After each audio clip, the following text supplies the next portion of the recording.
Hello! Today we're going to be talking about reps. And, reps can mean a couple of things, right? Like service representatives. Hello, I need you to help me troubleshoot while my printer's not printing. But the reps that I want to talk about, they relate more to repetitions like you would do during a workout, right? Or a training session in the gym, And the reason that this message came to mind to me, something I wanted to focus on a little bit more for myself was, part of my playlist that was going, and I didn't choose, any songs. It just kind of randomly cycles through stuff on the iPhone through one of their, radio apps or whatever. Played a song by Sam Smith, and the song is called "Pray." And in this song, he asks a couple of questions, and he goes on to also say some things. And he goes, "Won't you call me? Can we have a one-on-one, please? Let's talk about freedom. Everyone prays in the end. I'm going to pray." Right? And this kind of made me think, before I understood that he was heading towards prayer here, when he says, "Won't you call me? Can we have a one-on-one, please?" Right? I was thinking, because, there's some people I wish would call me, right? I was thinking, I wonder who he wants to call him, But, it was really about making a connection, with God, right? That hotline bling, that good connection. And it made me think about, okay, how do we make sure that we're returning, to God, like he's doing here, saying, "Hey, won't you call me?" Well, how do we know that we're calling out the way that we should? How do we know that we are honoring God in the way that we should? That we're training in a way that is beneficial to us, right? In our relationship.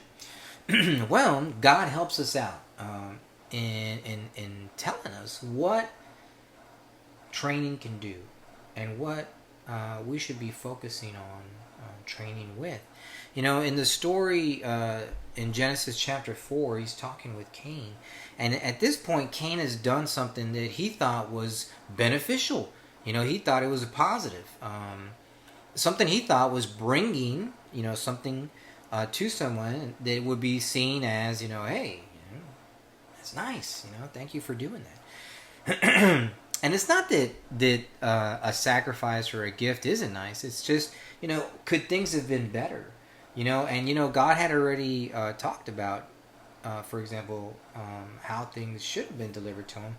But in this instance, he's telling Cain what he should be focusing on. And he starts by asking, he says, "Then the Lord said to Cain, 'Why are you angry? Why is your face downcast? If you do what is right, will you not be accepted? But if you do what is not right, sin is crouching at your door. It desires to have you, but you must rule over it.'" Right? That's a lot, in that section of the Bible. So on one instance, he's noticing, right? So God notices, right? And that's nice. That's reassuring. He notices when we're downcast and when something's wrong, when something's heavy on us, because he doesn't want us operating like that. He wants us to enjoy life. And then he says, to us, okay, well, what should we be doing? He says, well, if you do what is right, will you not be accepted? And then he also talks to us about what we shouldn't be doing, right? But if you don't do what is right, sin is crouching at your door. And so there's that little scary part too, a little fear. I mean, can you think of a little sin, like sin's crouching at your door? I didn't like that, I don't want sin crouching at my door. Actually, I don't want anything crouching at my door. But then he helps us out and he says, I'm going to give you some motivation, right? I'm going to let you know that things can get better. He says, but you must rule over it. Boom, right? I say, oh, yes, God, and you get ready and you say, So then Jesus goes on to talk about what we should be concentrating on, putting into our training regimen, right?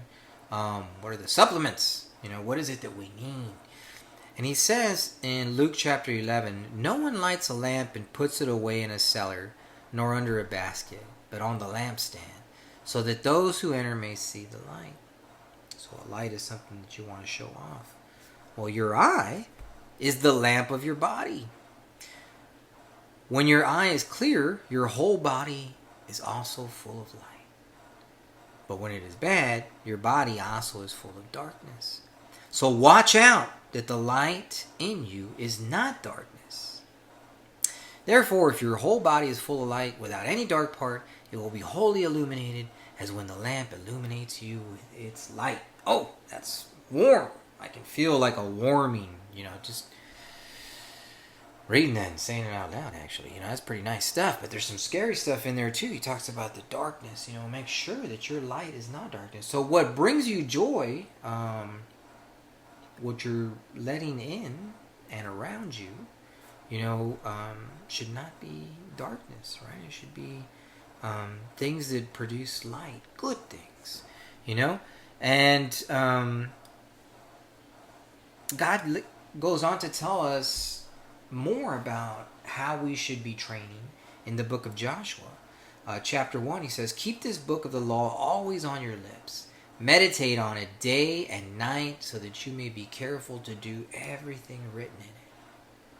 Then you will be prosperous and successful. I mean, that's what training is all about, right? We want to move forward towards the goal.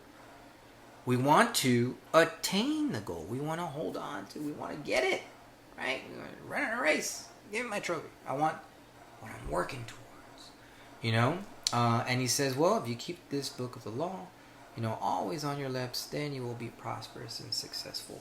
So that's how we train. Keep the book of the law always on your lips.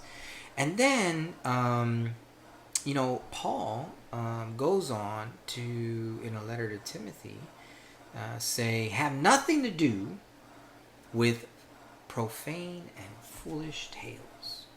Train yourself in godliness.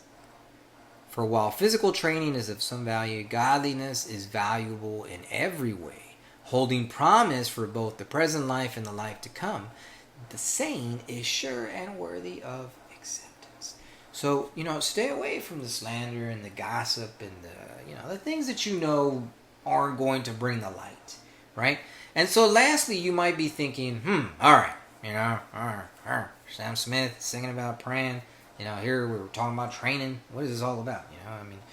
I'm coming here to get fed. Well, how about if I give you what God tells us, but then I deliver a guarantee, right? And here's the guarantee. Actually, it's not my guarantee. God had sent an angel to Mary.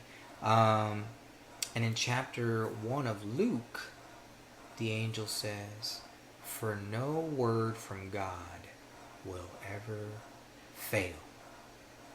I mean, you got something you can depend on. I mean, that's the way to success right there, right? That's the way to be prosperous. That's the way to train. So, I encourage you to be successful and to be prosperous. And above all, to be well.